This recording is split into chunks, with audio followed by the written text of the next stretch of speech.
Graça e paz, meus irmãos, boa noite, bom dia, boa tarde. Você que estará conosco, que está conosco presencialmente, mais um encontro, mais um podcast. Boa noite, irmão Renato, que surge e ressurge. Estamos de volta. Boa noite, meus irmãos.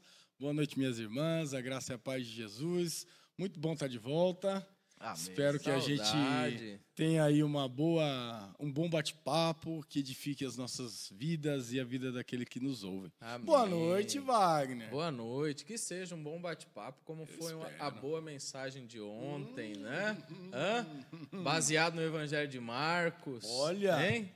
Uma boa mensagem. Para quem não esteve com a gente no culto ontem, é só ir lá, dia 6 de agosto de 2023, você vai ouvir uma boa mensagem, uma boa música, o louvor estava muito bom, por mais que o técnico de áudio aqui de som não é lá aquelas coisas. Dá uma olhada pra ele. Mas É o Ítalo, foi o Ítalo. Foi muito bom, muito bom. Graça e paz, irmãos e irmãs, sejam todos bem-vindos e bem-vindas para a nossa leitura semanal, comunitária do Evangelho de Marcos. O Evangelho de Marcos rendeu o seguinte: nosso digníssimo mestre, pastor Renato, falou assim: olha, vocês estão ouvindo a gente conversar, eu vou pregar e mostrar como que é que se interpreta o texto. Exato, jogou Foi isso. óleo assim no Até texto. parece, hein? Um camarada estava destilando óleo, sabe? Tava fluindo. Até parece, hein, velho? Tava cuspindo fogo, canela de fogo. Azulejo. Isso é piada interna, tu e do Ítalo aí. É uma gíria pentecostal, mas eu não sei. Eu também Essa não sei. não tem interpretação. Eu também não tenho, não. Nem grego, Tem que nem pegar a hebraico. interpretação com o nosso amigo ali. Ó. Joia, Mas é joia. isso, gente. Muito Bom, nós estamos indo para o 10º episódio, né, Capítulo diretoria? 3. Capítulo 3 do Evangelho de Marcos, e tivemos já boas experiências com o que rendendo, foi hein? tratado até agora. Mas antes de seguir, eu quero ser grato a Deus por essa oportunidade de estar com vocês, partilhando de momentos muito alegres, felizes, muito interessantes. Alegríssimo. Demais. Momentos muito especiais. E, gente, vocês não fazem ideia, os bastidores disso aqui, para a gente começar um desses podcasts, pode graça. Aqui pode graça. Mas é um momento bem fluido, né? Bem espontâneo, né? Da gente poder ler e partilhar do texto bíblico. Então eu passo a orar.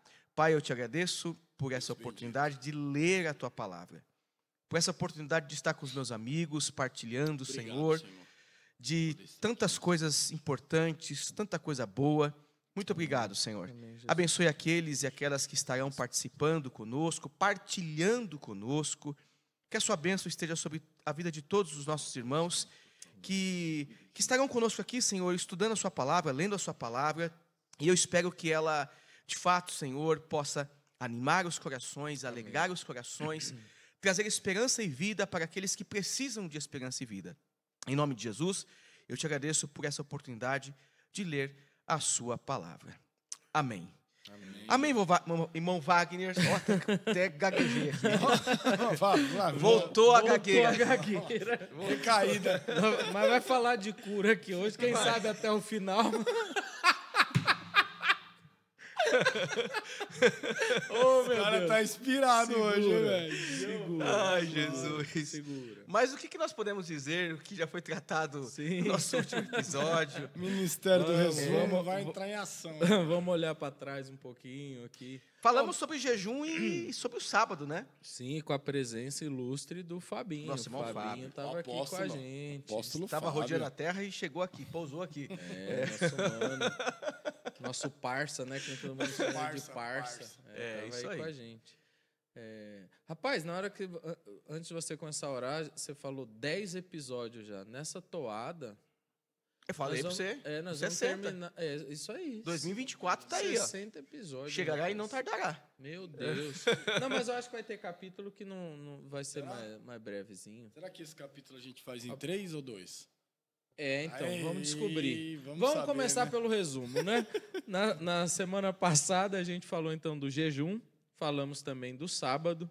Jesus foi questionado sobre o porquê que seus discípulos não jejuavam, porque os de João Batista jejuavam, os fariseus jejuavam. E Jesus ele usa algumas ilustrações, algumas parábolas. Uma delas é o pano novo em pano velho. Vai destacar. É o vinho novo em odre velho. Ele está dizendo que para receber aquilo que ele está ensinando, que ele está conduzindo os seus discípulos, você precisa ampliar ou sair das estruturas da religião farisaica.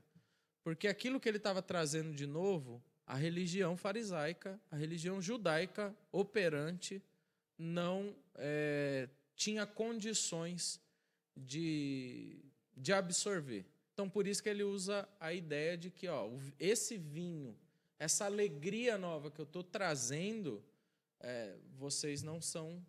A religião operante não é capaz de conter. Por isso ele usa essas imagens, né?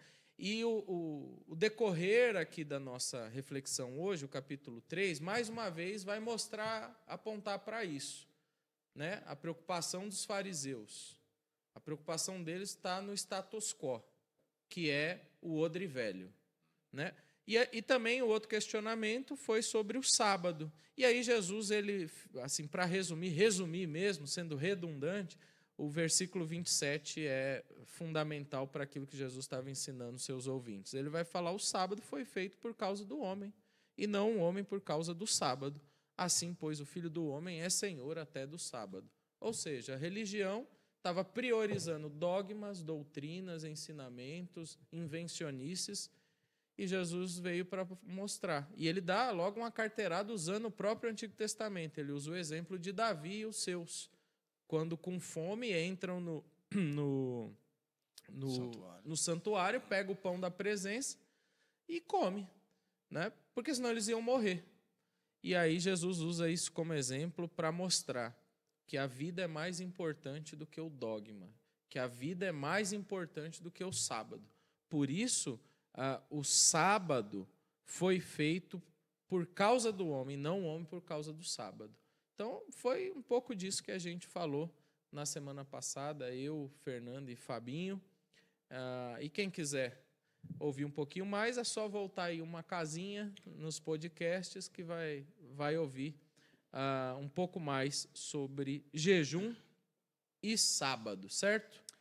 E hoje a gente chega então no capítulo 3, onde Jesus, mais uma vez, e pelo que me parece, no Evangelho de Marcos, é a penúltima vez que ele entra numa sinagoga, porque parece que lá no capítulo 6 ele vai entrar de novo, mas já em Nazaré, que é aquele episódio que ele fala lá que um profeta não tem valor na sua pátria, né? Então, aonde ele vai, de fato, operar mais um milagre numa sinagoga é aqui no capítulo 3. Depois, no Evangelho de Marcos, isso some. Vamos para o texto? Vamos para o texto. Então, vamos lá. Capítulo 3. Sobrevivemos, irmãos. Graças a Deus. À introdução e ao resumo. Que maravilha, hein? Para quem não sabe, a gente teve que recomeçar, porque foi uma chocarrice, gente. A gente deu tanta risada aqui, mas fica só por isso. Vamos para o texto. Bora para o texto. Eu vou ler o texto hoje. Que bênção, vou até beber uma água. Isso. Que maravilha, hein? Diz assim, capítulo 3. De novo Jesus entrou na sinagoga e estava ali um homem que tinha uma das mãos ressequidas. E estavam observando Jesus para ver se curaria aquele homem no sábado, a fim de o acusarem. Jesus disse ao homem da mão ressequida: vem aqui para o meio.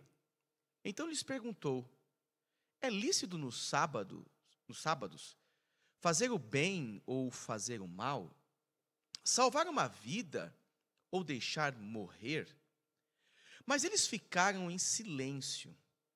Então Jesus, olhando em volta, indignado e entristecido, com a dureza de coração daquelas pessoas, disse ao homem: estenda a mão. O homem estendeu a mão e ela lhe foi restaurada. os fariseus saíram dali e, com os herodianos, logo começaram a conspirar contra Jesus, procurando ver como o matariam. Amém.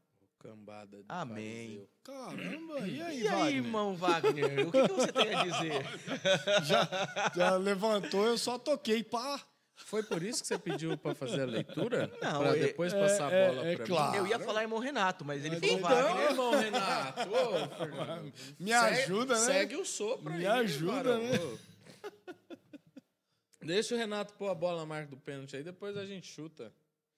Tá tanto tempo aí, né? Se alimentando, aprofundando nas letras. Vai lá, Renato, dá o pontapé aí e a gente segue o jogo. Esse texto do Evangelho de Marcos, parece até que ele, na redação, o cara faz ele falar do mesmo tema, né? E é muito legal porque ele continua falando da mesma questão dos versículos anteriores, que é a questão do sábado. Sim. Só que a gente tem algumas coisas aqui legais, porque quando você vê ele voltando para a sinagoga, dá sempre essa impressão do que Jesus vai sempre fazer na sinagoga. A sinagoga é mais uma vez aquele mesmo lugar onde não deveria talvez estar alguém que está doente, né? Só que a relação desse camarada que está doente, ela é diferenciada, porque essa mão ressequida talvez não seja algo de nascença, né? A palavra que tem aqui da ressequida, em alguns lugares aí aleijada, talvez é alguém que foi, ao longo do tempo, perdendo os movimentos por causa de lesões e coisa desse tipo. Então, é legal porque você vê que alguma coisa causa aquele tipo de problema, que fica mais evidente ainda que é uma doença que, de novo, não tem relação com o pecado. Então, se for alguém que trabalhava e pelo trabalho teve uma enfermidade nas mãos, como hoje a gente conhece a tal da doença de Ler, né, lesão de esforço repetitivo, talvez ele pode ter tido algum tipo de doença a partir do seu trabalho, a partir de enfermidades. Não fica muito evidente, né, o que é que acontece. Mas é legal porque Jesus está dentro da sinagoga e esse ambiente é um ambiente sempre que destaca as pessoas que estão ali de forma diferente, né? Parece que sempre evidencia alguém que não está dentro desse padrão. As narrativas são sempre assim. Estava Jesus na sinagoga e lá tinha um endemoniado, né? Você sempre ressalta aquilo que destaca na sinagoga. Sim. E sempre que destaca de forma pejorativa, na maioria das vezes. Então, tinha um camarada lá que estava com um problema na mão. E esse problema da mão, ele tinha que ter um destaque, porque é uma narrativa de milagre, né? Então, sim, Jesus vai mostrar o que é que ele vai fazer, por que é que ele vai fazer. Só que uma coisa também que eu acho interessante a gente observar, antes da gente seguir na leitura, uma coisa muito legal, é que se você olhar para o texto de Marcos, de forma posterior, me parece... Se a gente olhar para ele como um escrito mais perto do final do primeiro século, o começo do segundo, você vai ver que essa igreja que está recebendo esse dito, ou talvez algum pedaço desses evangelhos, que depois vai ser montado de forma redacional, ela tem uma questão interessante, porque é alguém que está dizendo, ou está se posicionando, já desde o começo do evangelho, contra o sábado. Isso é um posicionamento para dizer, olha, nós estamos se distanciando do ponto de vista judaico do sábado. Desde o começo ele está dizendo isso, olha. Vinho novo. Exatamente, ele tá modificando a forma de pensar. Pode ser de fato que tenha pessoas até da sinagoga nessa cidade. Mas você vê que é muito evidente o pano de fundo judaico e uma tentativa de dizer, nós cristãos que cremos em Jesus Cristo e no Evangelho, nós estamos se distanciando do sábado. Por que estamos se distanciando do sábado? Por causa dessas narrativas e por causa do que Jesus falou. Então, eu acho legal a gente olhar nessa leitura também, porque você não só vê o embate de Jesus lá, no seu momento vivencial, diante de um homem da mão ressequida e dos fariseus. Mas você vê um evangelho que segue adiante. Sim. E você vê que, com o passar do tempo, eles ainda enfrentam problemas de sinagogas judaicas, de tradição judaica, e das pessoas querendo que eles mantivessem a guarda do sábado de uma forma posterior, mas ainda o vinho novo dentro do odre velho.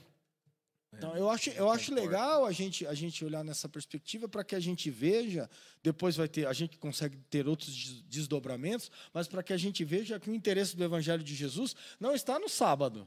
Não é? Ele vai desenvolvendo para mostrar aqui no verso 28 que o Senhor Jesus alcança essa plenitude, dizendo, olha, ele é o Senhor do sábado. Sim. Ou seja, nós não precisamos colocar o sábado numa conta acima de Jesus. Eu acho que inicialmente a gente... Legal. E há quem diga também, Renato, que esse homem da mão atrofiada, ressequida é uma tradução velha, né, meu?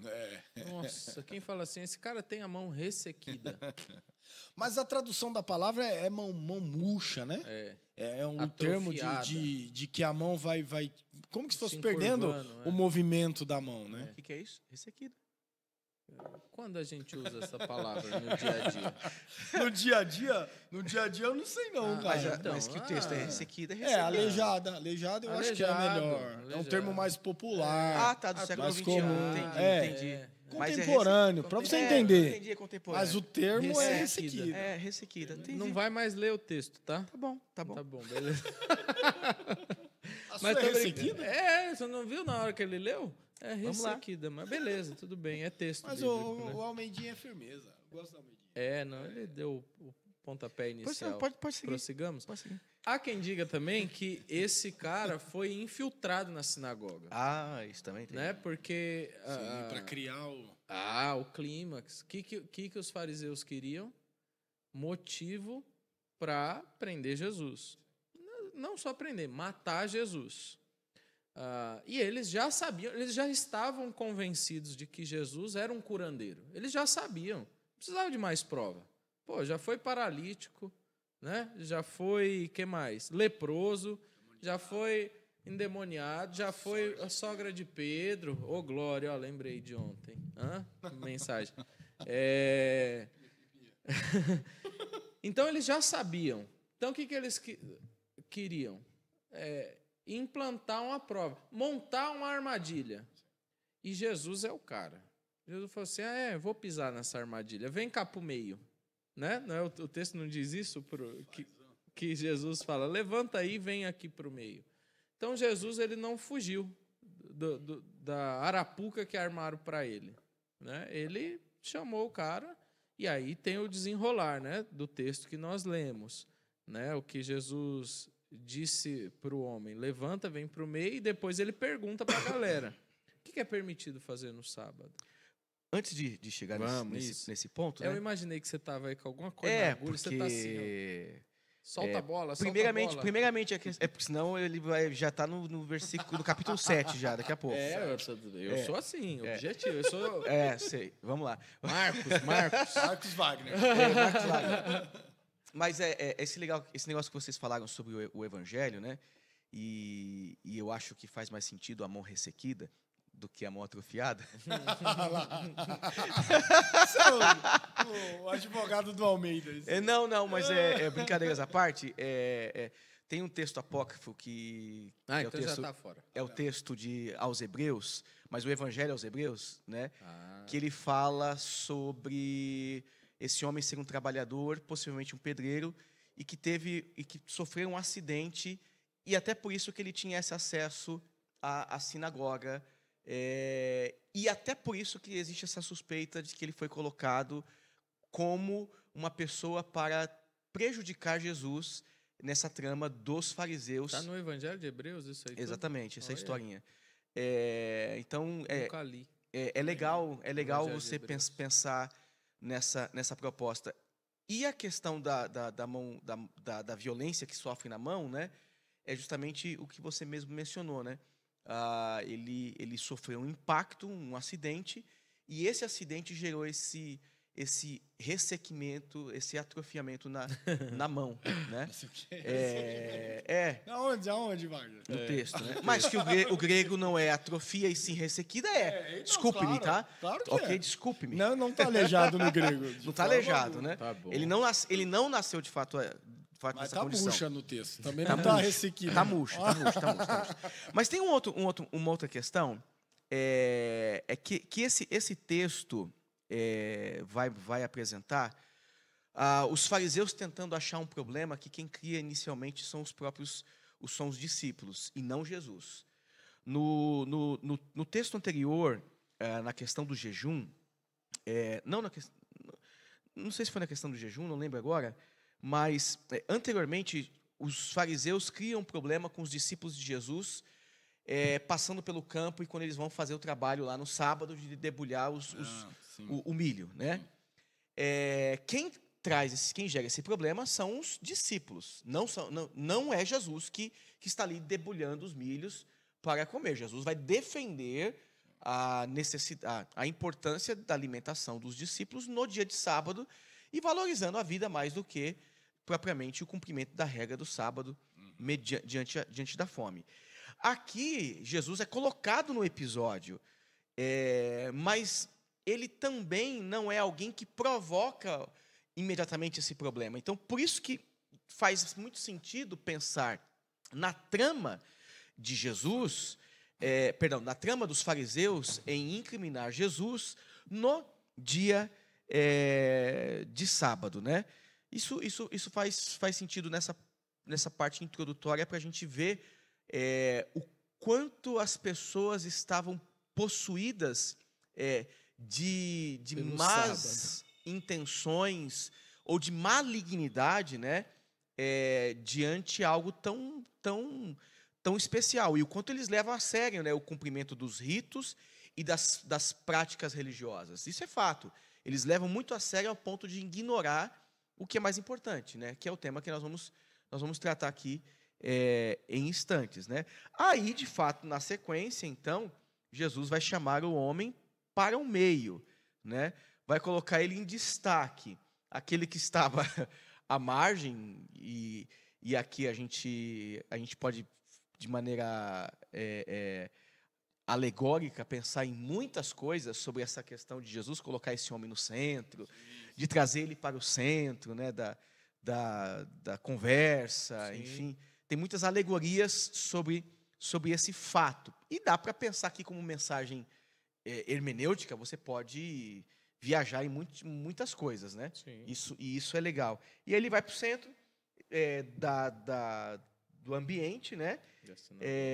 Da sinagoga, e vão perguntar, né? É lícito nos sábados fazer o bem ou fazer o mal? Essa é a pergunta de $1 milhão aqui nessa noite, né, Renato? É lícito fazer o bem no sábado? É lícito fazer o bem ou o mal? O bem ou o mal no sábado? Salvar a vida ou matar? Salvar a vida ou matar? Curar ou matar, né? Sim. A pergunta é pública. A pergunta Exatamente. É para todos que estão na sinagoga.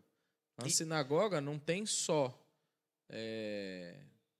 fariseu, mestre da lei, tem ancião, tem homens. E essa questão que vocês colocam sobre a intenção dos fariseus, no versículo 2, quando vem a palavra observavam, essa palavra no grego ela tem justamente essa ideia de malícia. Cada movimento de forma a vigiar o cidadão. É a ideia de malícia. É isso que está presente no texto. Tem uma intenção maligna por trás. A malícia está por detrás dos olhos desses que estão observando. Por isso que a leitura, às vezes, não dá essa impressão. Mas parece muito nítido a gente conversando aqui de que, de fato, esse homem foi usado para pegar em Jesus. Para, de alguma maneira, pegar em Jesus. Porque esse mesmo termo que o Fernando falou a respeito da malícia é um termo que eles estão observando os movimentos de Jesus, cada forma meticulosa para dar um jeito de pegar Jesus. Então, a armadilha que é criada para pegar Jesus, tem uma série. É a mesma coisa, a gente, vai entrar um cidadão aí, vamos observar ele. A gente já criou o problema, e já criamos toda a cena e vamos ficar aqui juntando provas para pegar o cidadão. Vamos ver o irmão pecar. Exatamente. Né? Vamos lá. Na hora que pecar, a gente tira a foto. Hoje tem celular. Só que mais do que isso, eles criam a situação. Sim, eles criam a ocasião. Eles criam a arapuca, né? Exatamente. Mas Jesus não foge, é isso que eu tinha dito. Jesus encara. E Jesus tem uma habilidade para lidar com o humano que é sensacional. Por isso que ele é Deus, divino e humano. Porque quando ele faz a pergunta, o que é permitido fazer no sábado? Ele está falando com os caras que manjam de sábado, meu. Ele não está falando para qualquer um, está falando para os caras que põem as regras. É lhes fazer o bem ou o mal, salvar a vida ou matar. E ele fez uma pergunta legítima. E não teve um ser humano que abriu a boca, porque diz que eles permaneceram em silêncio.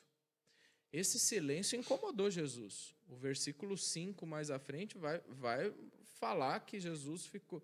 Tem tradução que vai falar que ele ficou irado. Sim. Vai ter... E aí o versículo interpreta esse irado. Diz que há uma profunda tristeza. Ele fica entristecido. Porque é uma pergunta que, se você tirar as escamas, a lente da religião, a resposta é óbvia. Tira a preocupação do sábado de cena. Tira a preocupação com os ritos. Tira a preocupação de cena. E pergunta para uma criança que seja judia no tempo de Jesus. Tem uma questão que eu li antes de vir para cá, e eu não estou certo da referência, que a gente começa a ler um monte de coisa, aí você se perde num dado momento, né? Mas me parece que a atuação em favor da vida no sábado só era permitido se uma curadoria, um grupo de pessoas, de líderes religiosos, emitisse uma sentença de que, de fato, existia um perigo eminente de morte. Então, assim, se houvesse um perigo... Desculpa. Não, pode ir.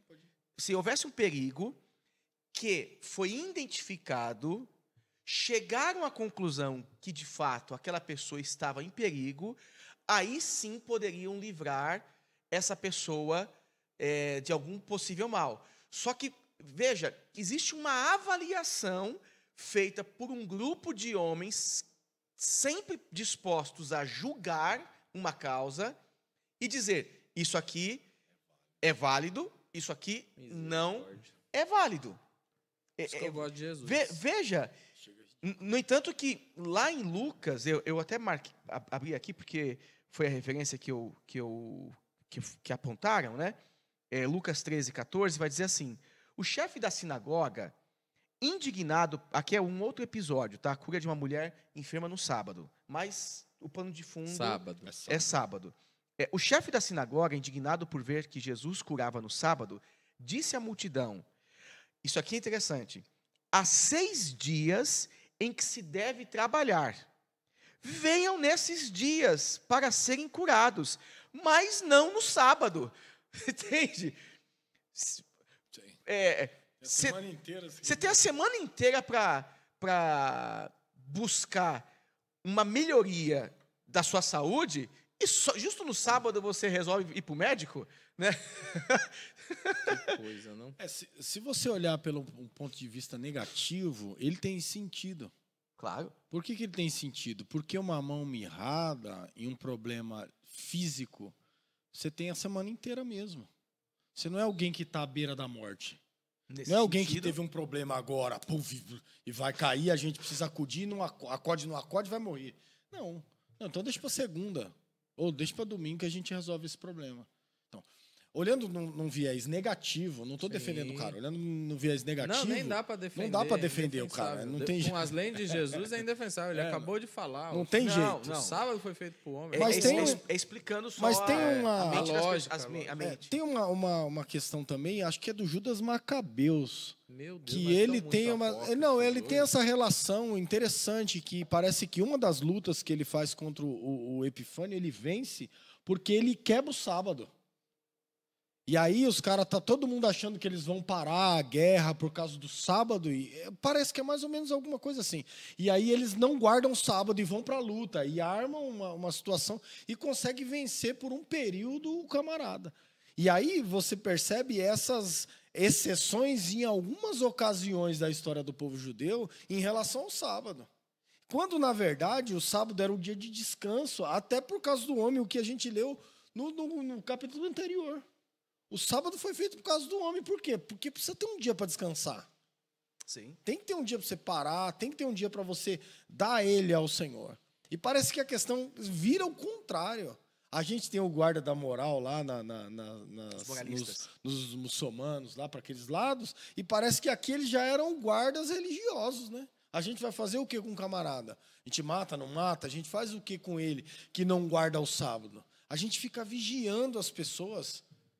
Não tem fundamento. A religião, ela peca e ela chega no seu extremo quando ela começa a fazer esse tipo de coisa. A gente não deixa as pessoas fazerem isso. A gente não permite. Como não permite? Não é fora da lógica? Peraí, hoje é o dia de você estar na igreja. Você é obrigado a estar na igreja. Não é. Eles entram num autoritarismo extremo, né? Vai para uma questão fora da lei. Não, peraí. Você nem pode não ir para a igreja, como você nem pode abençoar as pessoas do sábado. Eu fico imaginando a relação, a maneira desses homens aqui, sabe, se reunirem para fazer o juízo de valor. Não, isso aqui não pode. Ou não, isso aqui não é tão...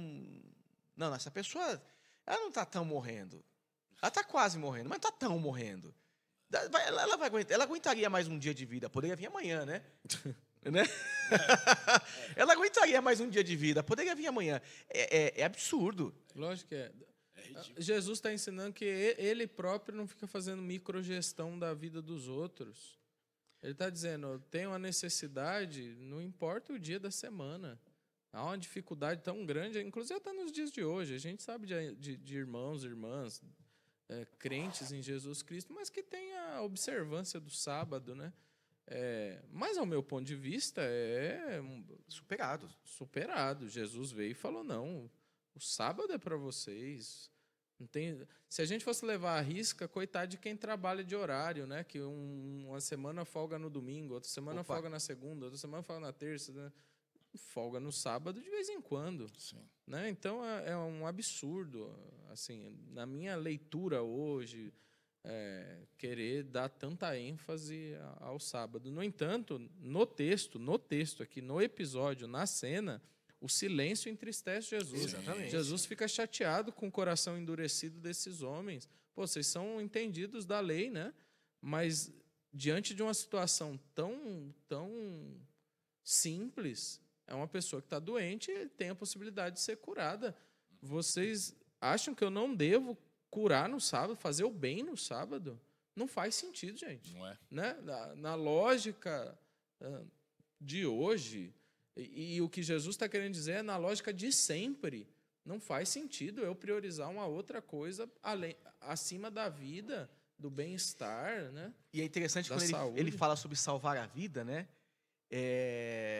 Eu li num artigo que ele está falando aqui de remissão, de redimir o indivíduo, né? Sim. E esse ato redentor é esse ato que não só devolve a saúde, mas como devolve a esperança e o lugar daquela pessoa na sociedade. Dignidade. Vai voltar a trabalhar. É uma redenção que não só satisfaz o momento, mas satisfaz o todo da vida. E essa é a beleza do Evangelho. O Evangelho, quando entra na vida do ser humano, a cura, quando acontece num coração, na vida daquele que está enfermo, é uma cura redentiva, que faz com que essa pessoa ela seja para a vida aquilo que existe de melhor na humanidade. É uma redenção que restaura a mão atrofiada ou a mão ressequida, porém, ela está restaurando, na verdade, os elementos mais profundos da alma, que é um coração de novo disposto a pertencer a espaços públicos. É uma redenção humana, não é uma cura física, é uma redenção humana. E pensar nisso é pensar em Jesus, né? Sim. Jesus tem essa preocupação, ele não salva a parte do corpo, ele não salvou a mão do cara. Ele salvou o cara por inteiro. Sim. E aí, usando melhor a palavra no contexto do que o Fernando trouxe, ele curou, ele não salvou ali. Por mais que a obra é completa e aqueles que são tocados pela graça, é difícil não entender que estão sendo salvos. Exatamente. Né? Mas ele curou, ele trouxe a vida de volta para uma pessoa que talvez não tinha mais profissão, não tinha utilidade numa sociedade. Cara, e quer coisa ruim? É você se sentir não útil, é você não ter dignidade. Eu tô falando demais, desculpa, Renato, mas eu quero trazer uma questão que me vem ao coração, que é o seguinte: se esse camarada foi posto pelos fariseus no centro dessa cena de perseguição, quando Jesus traz ele para o centro e devolve a saúde e salva a vida, será que esse salvar a vida também não está se referindo a salvar o coração desse homem que se sujeitou a essa proposta maligna de se colocar nessa condição? Porque ele não foi lá também de graça. Se ele está sendo colocado num lugar ele para consentiu. Se é uma cena que foi projetada para pegar Jesus, esse homem não foi colocado ali sem de alegre. Vai ali, ó. Uma ou outra. Ou ele consentiu com a trama, ou ele foi inocente. Mais uma opção, inocente, ou ele foi coagido. Mas independente disso, a gente tem Jesus colocando ele no centro da cena, e esse homem que a gente não sabe se foi coagido, se foi motivado, se fazia parte da trama, mas ele está sendo curado de tudo. E me parece que esse milagre que acontece, então, na vida desse homem, restaura esse coração ressequido ou atrofiado por uma ideia maligna da humanidade. A humanidade é corrompida. A religião humana é corrompida. E Jesus vem e restaura esse homem, colocando ele no centro, devolvendo a ele a vida. Imagina o impacto dessa cura para esse homem dentro dessa trama toda. Senhor Jesus, assim, estende sua mão. Aí ele vai e põe a mãozinha dele lá, atrofiada. Tipo, que vai acontecer? Aí, de repente, no movimento de Jesus de estender a mão, ele estendeu a mão e ela foi o quê? Restaurada. Imagina o impacto que esse homem sofreu assim ao abrir a mão e falar: não era isso. Eu vim para outra coisa. Eu vim para outra coisa, cara. Entende? O impacto foi absurdo. Foi absurdo. Esse cara certamente tomou o centro da cena e entendeu, né? E entendeu. Querendo ou não, fazendo parte da trama ou não, inocente, o impacto que ele recebe da cura, o Evangelho de Marcos não nos descreve, mas dá para a gente conjecturar. Ele ficou abismado. Ele ficou... Se Jesus ficou entristecido com silêncio, a cura talvez trouxe movimento e alegria para essa cena. O texto não fala, mas que o impacto é muito forte, dentro dessa cena E parece que esse camarada, ele é mais ou menos essa mesma relação de que Jesus vê nas próprias pessoas que estão à volta na sinagoga. Ele é como se fosse um arquétipo, né? Porque a ideia da mão ressequida é quase a mesma coisa dessa palavrinha de endurecimento de coração. Tem um jogo de palavras aí, que é uma ideia de um calo ósseo. Então, alguém que quebrou alguma coisa e calejou.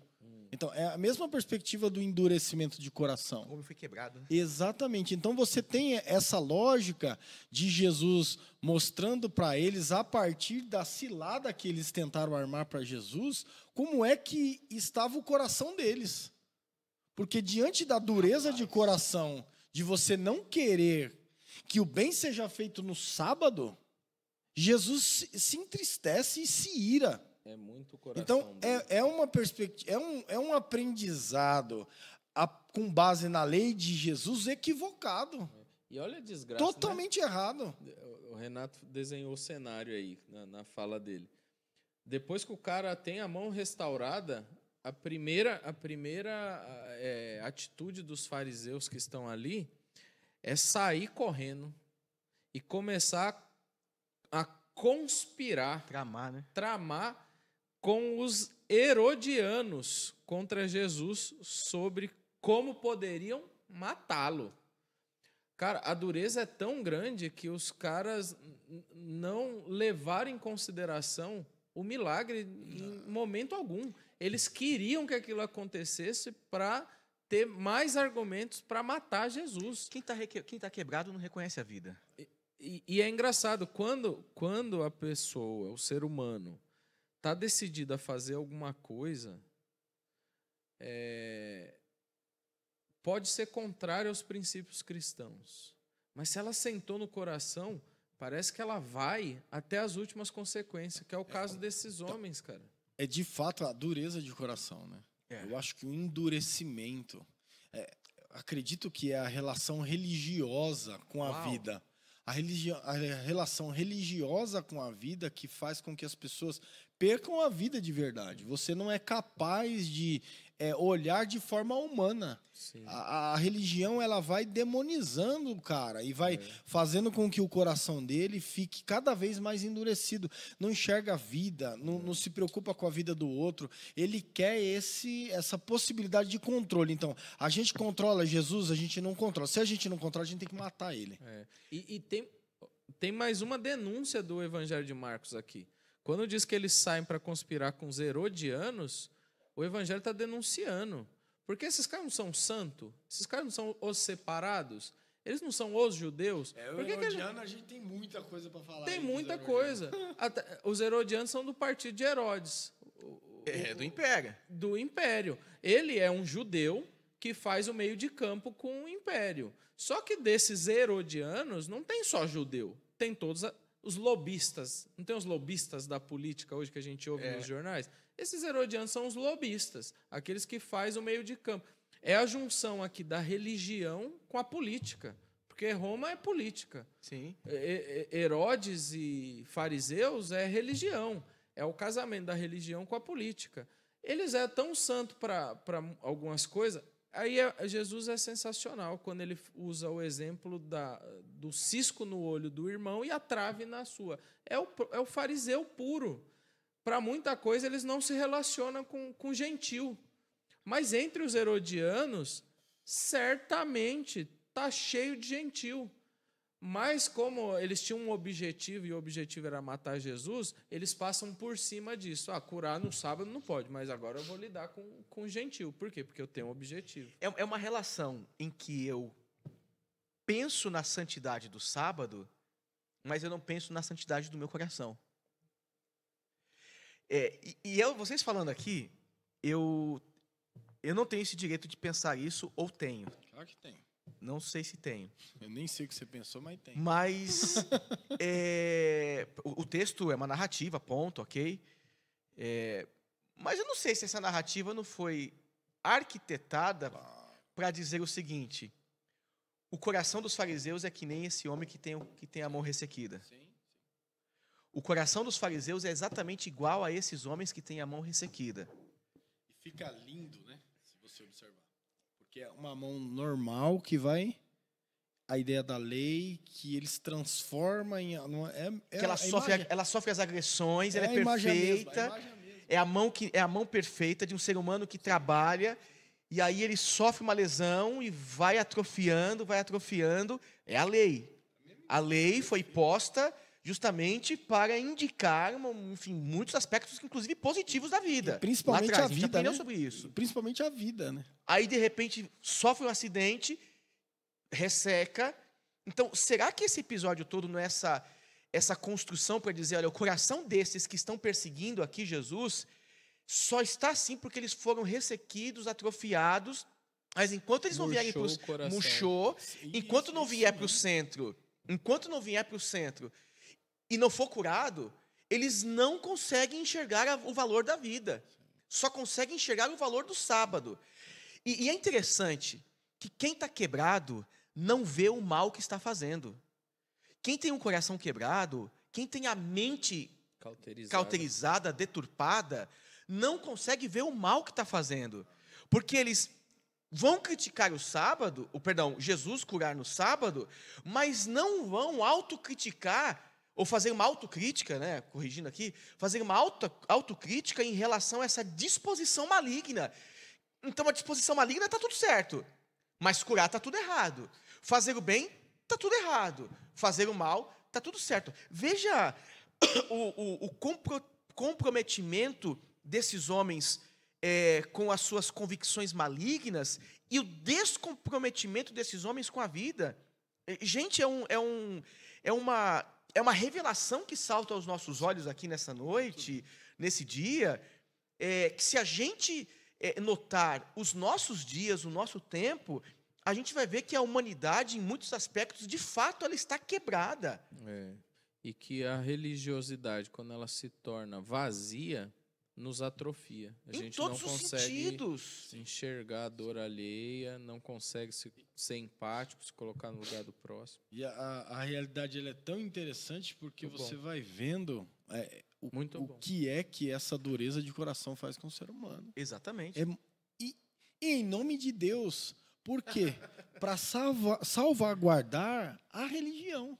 Em nome de porque Deus, se eu colocasse o odre novo, o vinho novo dentro do odre velho, eu estouro. Se eu colocar Jesus dentro da religião, eu estouro a religião. Então, o que a gente tem que fazer? A gente tem que jogar Jesus para fora dela. Jogando Jesus para fora da religião, a gente tenta segurar as pontas que estão aqui dentro.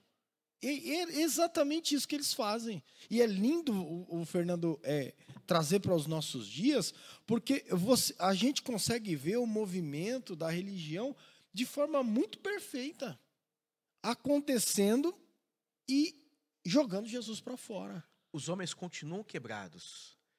Porque quando você tem pessoas predispostas a ir em reuniões, seja de culto evangélico, não evangélico, seja de culto cristão, não cristão, mas ir atrás de um Deus.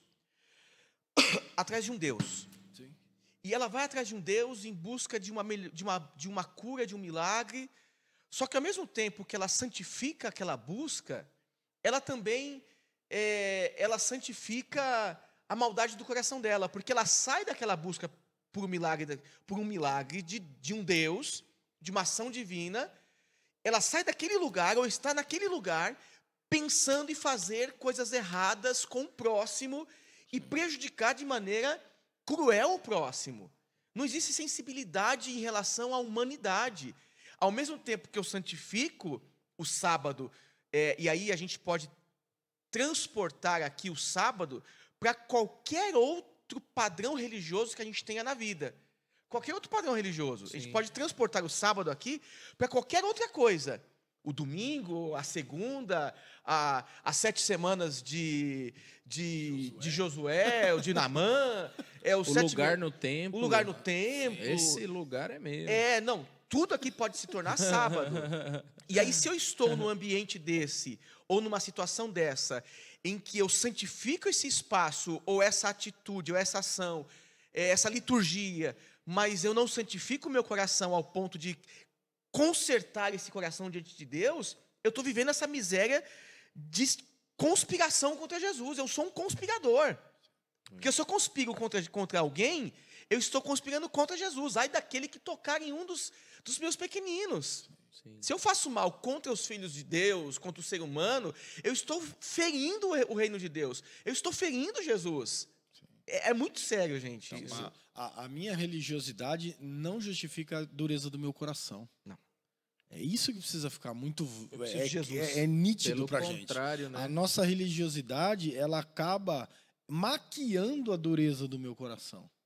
Cara. Porque essas atitudes religiosas, como o Fernando está dizendo, quando eu santifico alguma coisa, que seja um jejum, que seja a leitura da palavra, que seja até uma oração pública, que pode se tornar, como a gente já vem estudando em Mateus, uma hipocrisia, que é uma máscara para poder fingir que o nosso coração está em Deus. Que o Senhor Jesus nos guarde de verdade e que a gente seja capaz de olhar para um texto como esse e se ver como alguém que é, em potencial, uma pessoa que pode se tornar religiosa. Sim. Ou voltar a ser religioso, não sei. Então, eu acredito que a gente tem que olhar para toda essa circunstância e perceber que talvez também conchavos, ou talvez até pensamentos e arranjos nossos, podem ser coisas que vão nos distanciando de Jesus. O que a religião deveria fazer, né, Wagner? É o inverso disso. A religião deveria religar a Deus. É. E não faz. É. Ela nos divide, ela nos separa, ela nos coloca em oposição a outros, ela faz a gente criar partidos malignos dentro das nossas convivências, e a gente se torna homens maus em nome do bem. Eu sou mau, eu faço um conchavo para fazer o mal, e o grande ponto é esse, Wagner. Quando a gente não percebe.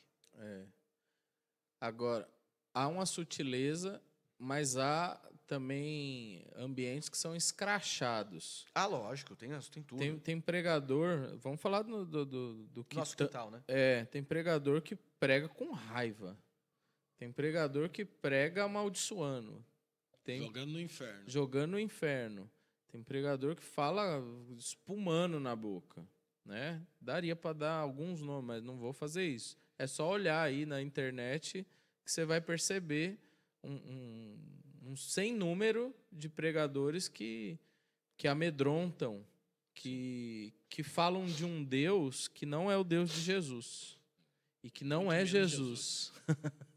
Né? Então, a religião tinha que fazer o contrário do que a gente, de modo geral, está descrevendo. Sim. A religião tinha que nos religar a Deus, ou religere, que é reler a vida de uma forma que nos coloque diante de Deus, sem corações duros, humanizados. E você percebe no texto que Jesus se ira contra a dureza do coração religioso. Exato. Você vê que Deus não está lá, Jesus não está lá se manifestando contra um pecador, uma pessoa que está com dificuldade. Ele não questiona o cara, por que você trabalhou desse jeito com a mão até estragar a sua mão?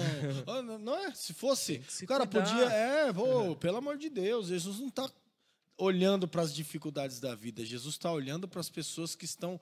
Parece que o Provérbios aqui é muito claro, né? Quando ele diz assim, que Jesus odeia as pessoas que maquinam o mal, né? O cara maquinou toda essa circunstância. E em nome de Deus. A indignação aqui me parece que é o único texto que esta sensação aparece em Jesus, né?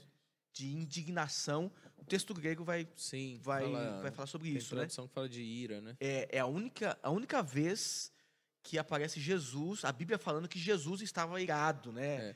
Tem um autor, eu li no Azulzinho, da Vida Nova lá. Eu nunca lembro o nome daquele autor. Ele cita um outro autor que diz que essa ira é a manifestação da humanidade divina, da humanidade e a divindade. É a junção, é a expressão da divindade e da humanidade de Jesus. Que tem um cunho de olhar para o futuro também, né? Exato, que ele fala, olha aí, é aquilo que de vez em quando eu brinco, deu ruim, deu errado. Deu errado, não era para ser assim. né? Então Jesus se ira com... Alguém também faz alguma analogia do mesmo endurecimento com profetas, que Deus, que essa ira, esse endurecimento do coração deles levou eles a matarem profetas e entre outras coisas.